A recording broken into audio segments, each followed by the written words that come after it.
Finally আমি বসেছি খেতে। এই সিনগুলো দেখানো হতো না যখন আমাদের ছোট টেবিল ছিল, কারণ খাওয়ার রেখে জায়গা হতো না।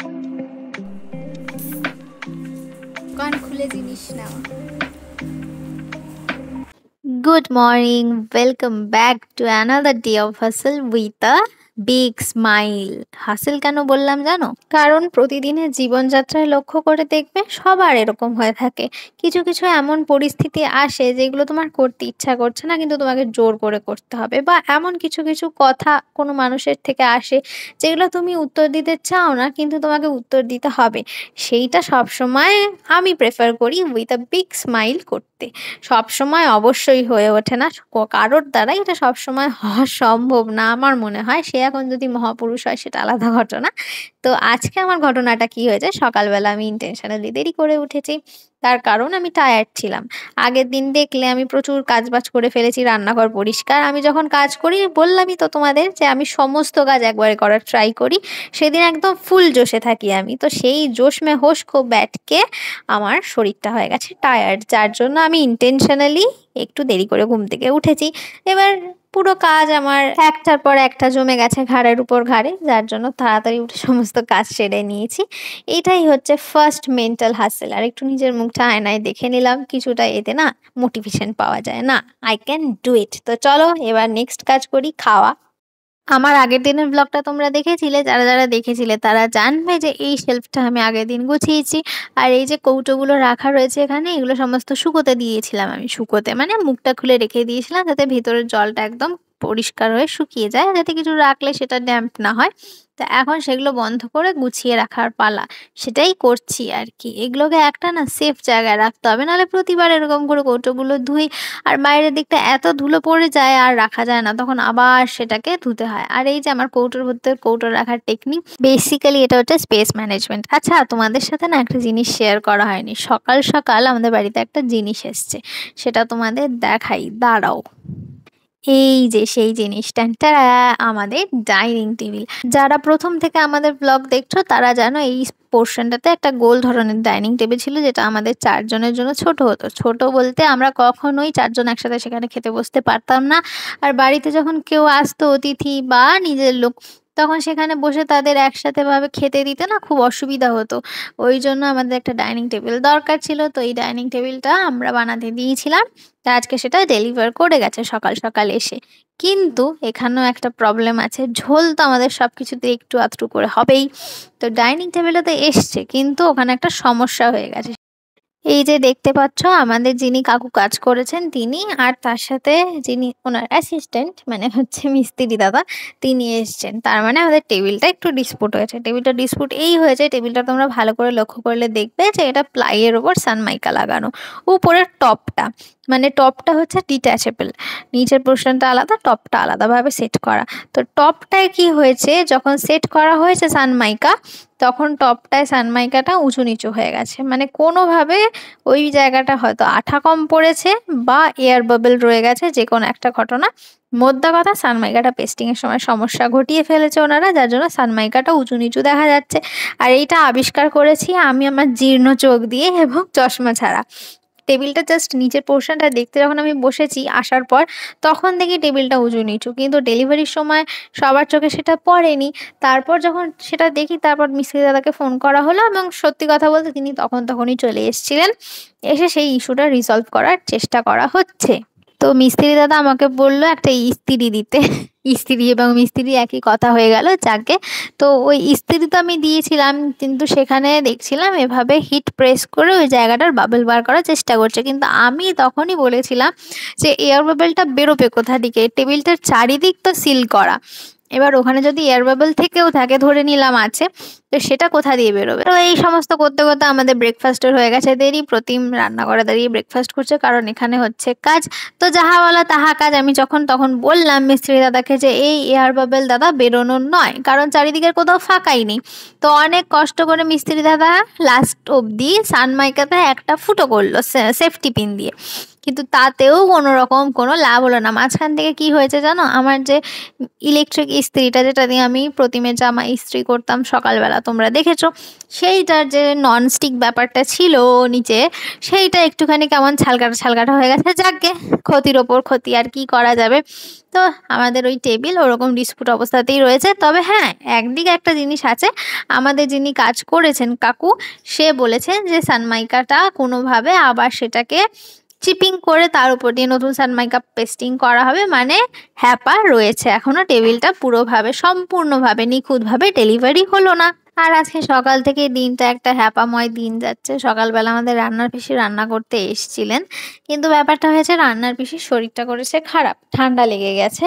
তো জ্বর জ্বর ভাব ছিলই, সেই জন্য সে বিশেষ কিছু করে যেতে পারেনি। মাছের ঝোল ভাতটুকু করে গেছে, যেটুকু করে দিয়েছে সেটুকুই আমার উপকার, সে বলি না যে বিশেষ কিছু করেননি। তো আমাদের ডাল হয় তোমরা রোজ জানো, রোজই আমাদের ডাল লাগে। এবার ডালের সাথে খাওয়ার জন্য কিছু ভাজাভুজি বা সবজি লাগে। এবার ভাজাভুজি তো করার আমি একদম বিপক্ষে, তাই জন্য আমি করছিলাম কুমড়োর ছক্কা। এবার ব্যাপারটা হয়েছে, এই কুমড়োটা অত্যন্ত একটি পাকা কুমড়ো বাবা এনেছে, যার জন্য এর বাইরেটা প্রচন্ড হার্ড হয়ে গেছে। কুমড়োকে দেখে একটা শিক্ষা কিন্তু নেওয়া যায়, হতে গেলে মানুষ হিসাবে কুমড়োর মতো হও। কুমড়োর মতো হও এই কারণেই বলছি, কুমড়োর বাইরের দিকটা কতটা শক্ত, এদিকে দেখো ভেতর দিক থেকে একটা নরম সবজি। মানে বাইরের দিক থেকে নিজের আবরণকে এতটাই হৃষ্টপুষ্ট রাখতে হয় যাতে কেউ আঘাত করার আগে দুবার ভাবে, বা যদিও বা কেউ আঘাত করে ফেলে তাতে যেন সে তার প্রত্যাঘাতটা পায়। কিন্তু যে আসল ভালো মানুষ, যে আসল টেকনিক জানে, সে কিন্তু বুঝতে পারবে যে তার বা তোমার আসল মর্মটা কি। তো সেটাই আমার বলার উদ্দেশ্য, হতে গেলে কুমড়োর মতো হও ভায়া, বাইরে থেকে শক্ত ভিতর থেকে নরম। আচ্ছা, বাই দ্য ওয়ে, আমি কিন্তু আমার এই কুমড়োর ছক্কার রেসিপিটা তোমাদের সাথে শেয়ার করছি না। আর এখানে দেখো লঙ্কা দিয়ে আমি কেমন সুন্দর একটা হার্ট বানিয়েছি, লাভ ফ্রম দিস সাইড। এই ভালোবাসাটার জন্য তো সাবস্ক্রাইব বানতা হয়। যাকে তেল লঙ্কা দেওয়ায় চরবর চরবর করে ফুটে উঠলো। আচ্ছা, যেটা বলছিলাম সেটা হচ্ছে, আমি কিন্তু এই কুমড়োর ছক্কার রেসিপিটা তোমাদের সাথে আজকে শেয়ার করছি না, তার কারণ আমার চ্যানেলে অলরেডি কুমড়োর ছক্কার রেসিপি দেওয়া রয়েছে, শেয়ার করা রয়েছে। আমি যেভাবে করি, আমি কিন্তু অথেন্টিক ওয়েতে কুমড়োর ছক্কা করি না। আমি আমার মতো করে, যেটা আমি মায়ের কাছে খেয়ে এসেছি এতদিন এবং আমার খেতে ভালো লাগে এবং সবার টুকিটাকি ভালো লেগে থাকে এটা, সেটাই আমি করে থাকি কালো জিরে আর কাঁচা লঙ্কা দিয়ে। এবার কেউ যদি এই রেসিপিটা দেখতে চাও, তাহলে আমি আমার ডিসক্রিপশন বক্সে মেনশন করে দেবো এই রেসিপিটার লিংক, সেখান থেকে গিয়ে তোমরা চেক আউট করে নিতে পারো আমি কিভাবে কুমড়োর ছক্কা করে থাকি। আর তোমরা জানোই কুমড়োতে, মানে কোনো সবজিতে আমরা কোনো মশলা খাই না এক্সেপ্ট নুন। আমার কুমড়ো তরকারি রান্না অনেকক্ষণ হয়ে গেছে, দেখিয়ে দিই তোমাদের আউটকামটা। রেসিপি তো আমি বললাম, আমি ডেসক্রিপশন বক্সে আমি লিংক দিয়ে দেবো, কারণ আমি এর আগেও কুমড়ো তরকারি রেসিপি তোমাদের সাথে শেয়ার করেছি। একইভাবে আজকে সরি একইভাবে আজকেও করেছি। এই যে এই হচ্ছে আমার কুমড়োর তরকারি, কুমড়ো আলুর ছক্কা বেসিক্যালি ইট ইজ। আর মা বাবা একটু বেরিয়েছে, একটা দরকারি কাজে গেছে একজনের বাড়িতে, তো দুপুরবেলা আসবে, এসে তারপর ওরা খাবে। আর এই যে আমাদের টেবিলের আপডেট হচ্ছে আপাতত, ওই জায়গার যে এয়ার বাবলস গুলো ঢুকে গেছে না, ওগুলো বের করা যাচ্ছে না।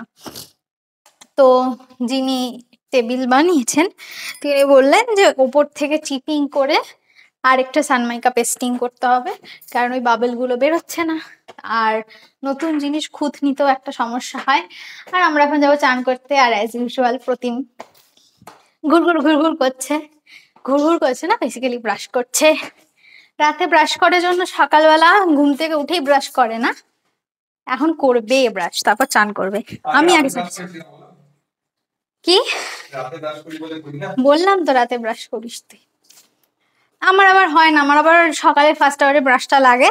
হ্যাঁ অবশ্যই, কোথাও বেরোলে ব্রাশটা করেই বেরোয়, কিন্তু বাড়িতে থাকলে স্নানের সময় করে না। যাই হোক, আমি চান করতে যাই, তারপর প্রতীক যাবে।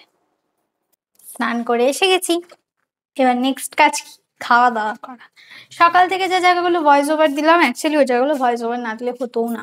সকাল থেকে বললামই তো, ইন্টেনশনালি একটু দেরি করে উঠেছি, টায়ার্ড ছিলাম। তো তারপর কাজ অনেক জমে গেছিল, যার জন্য তাড়াতাড়ি করে নিয়েছি। এখন তাড়াতাড়ি করে খেতে যাবো, প্রতিমারও স্নান হয়ে গেছে, ও আসুক ততক্ষণ আমি খাবার বাড়তে থাকি।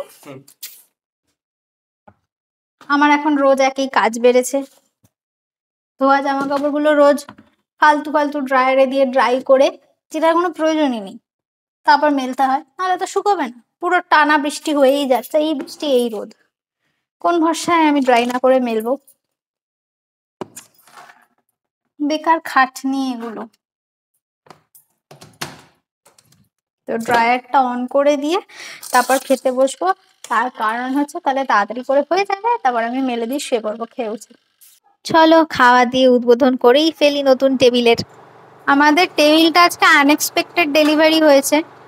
যিনি মিস্ত্রি দাদা, তিনি কাকু অ্যাকচুয়ালি, তার আজকে টেবিলটা ডেলিভারি দেওয়ার কথা ছিল না, যার জন্য আমাদের কোনো প্রিপারেশনই হয়নি। টেবিল রানারও কেনা হয়নি, টেবিল ম্যাটও কেনা হয়নি।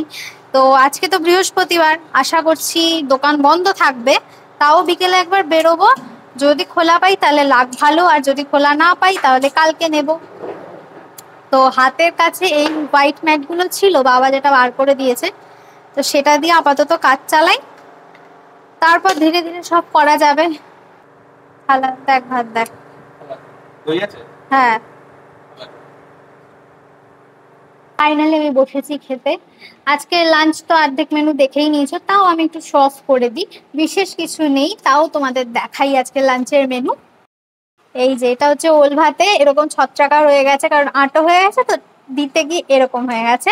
এটা হলো কুমড়ো আলুর ছক্কা, এটা না সিকোয়েন্সে বলি। তারপর হচ্ছে ডাল, মুসুরের ডাল পাতলা করে। আর রয়েছে হচ্ছে মাছের ঝোল, দ্যাট টু পাতলা। আলু পটল দিয়ে, আলু কম পটল বেশি, তাই তো? পাদোলা মাছের ঝোল, আলু কম পটল বেশি। এবার কি চাই তোমার? ডাল। আমি দিদিকে খাওয়াবো। আচ্ছা আমি খাচ্ছি। আর এই যে দই, আর ওর দইয়ের মধ্যে ভাতটা দেওয়া রয়েছে, আর আমার দই ভাত ছাড়া, ভাতটা পরের মধ্যেই মেশাবো। এই সিনগুলো দেখানো হতো না যখন আমাদের ছোট টেবিল ছিল, কারণ খাওয়ার রেখে জায়গা হতো না। এখন ঠাকুরের কৃপায়, তার আশীর্বাদে হয়েছে টেবিলটা। অ্যাকচুয়ালি আমাদের টেবিল কিনতে হতো না, টেবিল ছিল, বাবা দান করে দিয়েছে। আমাদের টেবিল ছিল, আমাদের যখন পুরোনো বাড়ি ছিল। এগুলো দেখো, এগুলো সমস্ত মানুষের একটা বেসিক রিকোয়ারমেন্টস, এগুলো প্রথমেই সবাই করে নেয়। আমাদের একটুখানি এইটার শর্টেজ ছিল, তার জন্য ধীরে ধীরে করছি। ঘরটা খাড়া করা হয়েছিল, মানে বাড়িটা খাড়া করা হয়েছে, ধীরে ধীরে সেটাকে ঘর বানানোর চেষ্টা চলছে। আর দ্বিতীয় কথা, ট্র্যাক থেকে সরে গেলাম, কি বলছিলাম বেশ?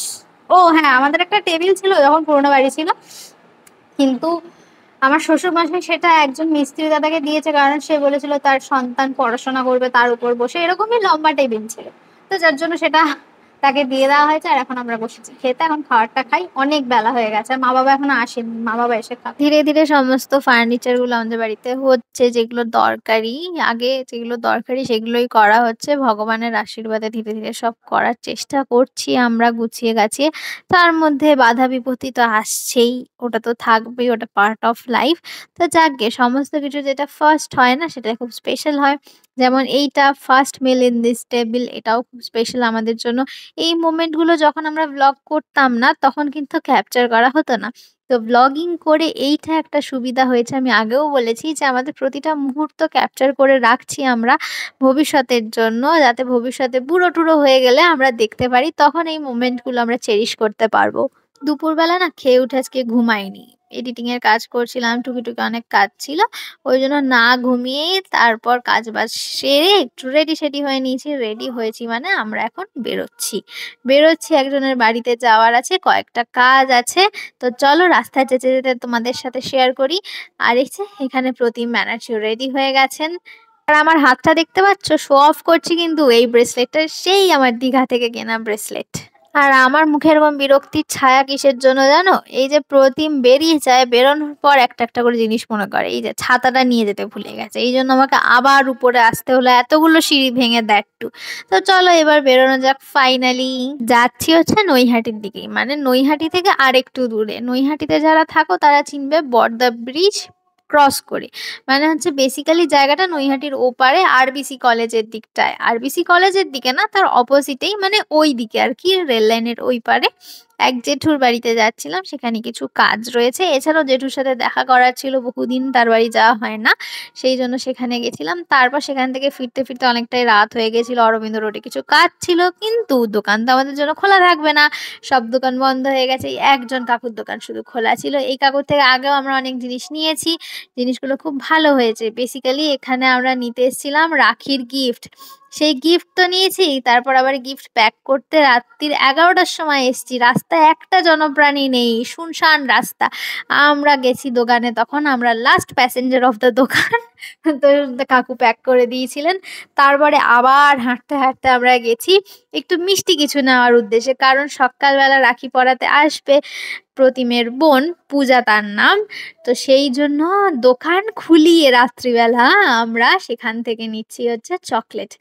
বেসিক্যালি বৃহস্পতিবার ছিল, তো এই দোকানটা বৃহস্পতিবার না খোলে না, বৃহস্পতিবার রাত্রিবেলা একবার দোকান খোলে কাকু, তো তখনই আমরা গিয়ে উপস্থিত হয়েছি। এবং তারপর সেখান থেকে আমরা চকলেট ফকলেট নিয়ে যা যা দরকার ছিল সমস্ত কিছু নিয়ে বাড়ি এসেছি। মানে আমরাই বাড়ি দোকান খুলে, দোকান খুলিয়ে দেখ টু রাত্রি 11:30টার সময় আমরা জিনিসপত্র নিচ্ছি।